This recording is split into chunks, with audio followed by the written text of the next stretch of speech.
네, 여러분 안녕하십니까. 잠시 시계바늘을 세월호 사건이 일어났을 당시로 되돌려 보겠습니다. 그때 이제 세월호 7시간 뭐 이런 논란이 있었죠. 세월호 그 참사가 일어난 그날 당일 박근혜 대통령이 청와대에서 뭘 하고 있었느냐, 특히 그 7시간 동안, 이제 이게 세월호 7시간이라는 것인데요. 그때 가토 다스야 산케이 신문 서울지국장 이 글을 하나 씁니다. 제목이 행방불명, 누구를 만났는가. 박근혜 대통령이 행방불명이었다. 7시간 동안 누구를 만났냐, 이제 이런 것이었고, 그 내용은 박근혜 대통령이 정윤회를 만나고 있었고, 두 사람은 젊은 시절부터 긴밀한 사이다, 뭐 이런 내용을 썼던 겁니다. 이제 이것이 전부 다 허위 사실로 밝혀져 가지고 이제 재판에 붙여진 겁니다. 가토 다스야 산케이 서울지국장, 이 재판에 붙여진 겁니다. 그 재판도 있었고, 뭐 쌍용차 재판도 있었고, 민변 체포치상 사건도 있었고, 프로야구 선수 도박 사건도 있었고, 이제 이런 4가지 사건에 대해서 당시 임성근 부장판사가 그 아랫 판사들의 판결에 대해서 개입을 했다, 뭐 이런 이제 논란이 있었습니다. 재판에도 개입을 했고, 판결문을 뭐 이렇게 저렇게 고치기도 했다, 이제 이런 겁니다. 이제 그래가지고 그게, 그러니까 가토 다스야 산케이 신문 서울지국장 재판은 별도로 있고, 그것은 이 허위 사실을 이렇게 떠벌린 자에 대한 이제 징계 재판은 그 별도로 있고, 그 재판에 부장판사가 개입했다는 혐의로 또 다른 재판이 열린 겁니다. 그 이제 피고인이 됐던 사람이 임성근 부장판사였습니다. 근데 이 재판은 무죄로 판결해 놨습니다. 서울고법에서. 이제 무죄의 이유는 뭐냐? 아니, 선배 판사든 후배 판사든, 선배 판사가 후배 판사의 판결에 대해서 이 관여를 하고, 뭐 지시를 하고, 명령을 내릴 수 있는 직권 자체가 없다. 판사들은 전부 다 이 헌법상 독립기관이다. 따라서 직권이 없기 때문에 직권 남용도 없는 것이다. 그래서 그것은 직권 남용죄가 성립되지 않는다. 그래서 무죄다, 이제 그랬거든요. 그런데 당시 이제 그 후배 판사, 그러니까 산케이 신문 서울지국장을 판결했던 그 후배 판사는 나중에 재판정에서 뭐라고 얘기했느냐. 임성근 부장판사가 수석 부장실로 부르더니 세월호 7시간에 대해 허위 부분이 드러나면 재판에서 이를 인정하라고 언급했다, 라고 법정에서 밝혔습니다. 그리고 문어체로 되어 있는 판결문을 읽기 좋게 좀 구어체로 바꿔서 작성하라, 뭐 이런 충고도 했다, 라는 말을 했습니다. 대통령이 피해자이고 국제적 주목도 받고 있어서 수석 부장이 이 판결에 관심을 가지고 있는 것 같다. 특히 수석 부장 판사가 제가 잘 아는 선배님이고 또 믿고 의견을 경청할 필요가 있다고 생각해서 가토 사건 판결문 말미를 이 선배 판사에게 보내서 수정도 받았고, 또 질책하는 부분을 추가하라는 말을 들어서 그걸 뭐 반영을 했다. 이 선배 판사, 임성근 선배 판사님이 시킨 것은 아니다. 그렇지만 그런 대화를 하면서 뭐 영향을 준 것은 맞다. 이런 식으로 얘기를 했습니다. 검찰 진술에서. 그래서 일단 일단 여기 이제 정리를 하고 여기 넘어가야 됩니다. 여기에 빠져 있으면 안 됩니다. 세월호 7시간, 박근혜 대통령, 산케이 신문 서울지국장, 그것의 재판. 여기에 선배 판사인 임성근이 개입을 했느냐 안 했느냐, 이게 직권 남용이냐 아니냐, 이제 기타 등등 이런 게 됐었는데 이게 진짜 무죄가 된 겁니다.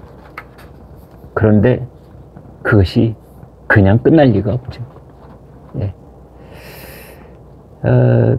역시 이제 이게 문재인 정권 때이기 때문에 이렇게 되는 겁니다. MBC TV가 탐사기획 스트레이트에서 사법농단과 국정농단이 만났을 때라는 이 프로그램을 내보낸 겁니다. 그러니까 박근혜 대통령의 국정농단이 있었을 뿐만 아니라, 그래서 세월호 7시간의 그 의혹이 제대로 규명되지 않고 있을 뿐만 아니라 이것을 깔아뭉개도록 사법농단도 작동됐었다 라는 식으로 방송을 내보낸 거죠. 이제 그 임성근 부장판사, 이제 민주당이 이 부장판사를 탄핵하려고 했던 겁니다. 법관은 탄핵에 의하지 않고서는 소추되지 않거든요. 탄핵하려고 했던 겁니다. 그런데 그 당시에 그게 이제 2020년입니다. 임성근 부장판사가 본인은 뭐 결박하고 잘못 없고 다 무죄가 되고 있지만, 무죄라고 본인이 믿고 있지만, 그러나 사표를 내려고 했습니다.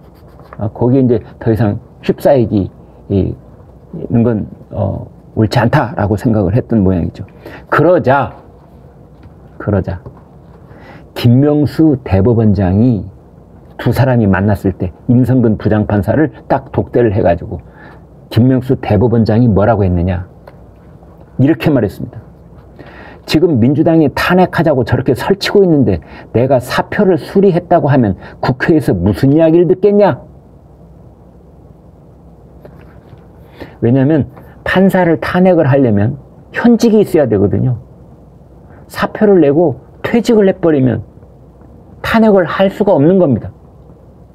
따라서 김명수가 임성근한테 그런 겁니다. 야, 네가 사표 내고 내가 수리하면 어떡하겠어? 민주당이 나를 잡아 죽이려고 안 하겠냐? 뭐 내가 무슨 소리를 듣겠냐?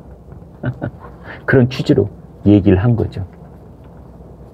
근데 이게 이제 언론에 알려지자 김명수가요, 국회에 답변서를 보냈습니다. 참 김명수 참 별나고 대단한 캐릭터입니다. 아니, 일국의 대법원장이라는 자가 이렇게 거짓말을 하는 겁니다. 임성근 부산고법 부장판사에게 탄핵 문제로 사표를 수리할 수 없다는 취지로 말한 적이 없다. 그런 말 한 적이 없다. 이렇게 공문을 보냈습니다. 공문 형식을 띤 답변서를 국회에 정식으로 보낸 겁니다. 그러자 임성근 부장판사가 김명수 대법원장의 목소리가 들어있는 녹취를 공개해버린 겁니다. 김명수의 새빨간 거짓말이 만천하에 드러난 것이죠. 그 녹취 없었으면 어떡할 뻔했습니까? 지금까지도 천연덕스럽게 그 거짓말을 우기고 있었겠지요. 참 기가 막힌 나라입니다. 일국의 대법원장이라는 자가 부장판사 앞에서 국회를 거론하면서 무슨 말을 듣겠냐, 무슨 얘기를 듣겠냐면서 거짓말을 하고, 그 한 번의 거짓말도 모자라서 나중에 그런 말 한 적 없다 거짓말을 하고, 그것뿐이겠습니까, 여러분?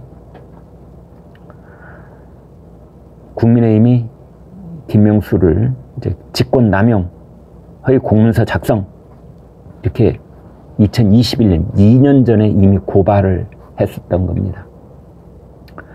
서울중앙지법 형사 1부 부장검사 박혁수, 김인겸 서울고법 부장판사에게 참고인으로 출석하라고 통보를 했습니다.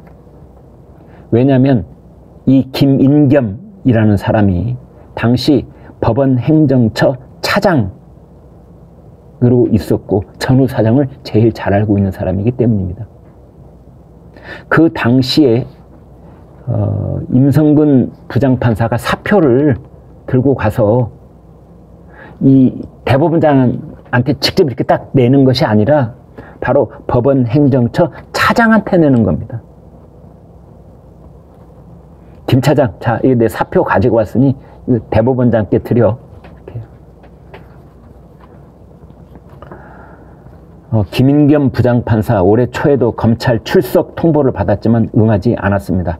그 뒤 검찰이 김인겸을 찾아가서 방문 조사를 했고, 이제 이 조사 내용에 따르면 이 진술이 진실과 어긋나는 부분이 나타나자 다시 소환 조사를 통보를 한 겁니다. 따라서 이 사건은 산케이신문 서울지국장의 이 세월호 7시간에 관한 글, 그것의 명예훼손 등등 재판과는 그건 잠시, 이것도 뭐 적지 않은 문제이지만 잠시 여기다 내두고, 이쪽 김명수의 거짓말, 일국의 대법원장이 끊임없이 정치권 눈치를 보면서 판결을 해온 것이 아닌가 하는 의혹, 특히 집권 민주당의 비유 맞추기 재판으로 일관해온 것이 아닌가 하는 의혹, 그러했다는 것에 대한 정치권 눈치 보기, 문재인 정권 눈치 보기, 더불어민주당 눈치 보기에 급급했다는 가장 직접적이고 결정적인 증거가 바로 이 녹취에 있는 겁니다. 사실상 문재인 정권 5년 동안 우리나라 사법부의 한 축이 무너져 있었습니다. 그것이야말로 사법농단이고 국정농단인 것입니다. 가장 구체적인 일례로 대장동 특혜 의혹과 이재명 대표의 공직선거법 무죄 취지의 파기환송, 이 둘 사이에 도대체 권순일 대법관을 중심으로 무슨 일이 벌어져 있었는지 재판 거래 의혹, 이게 밝혀져야 하는 건데, 그런 의혹의 한 중심에 우리나라 대법원이 있는 겁니다. 그리고 그 수장이 지금 이 시간도 김명수 대법원장입니다. 이런 일이 이제 하나씩 백일화에 드러나기 직전에 와 있는 것 같습니다. 구독, 좋아요 부탁합니다. 고맙습니다.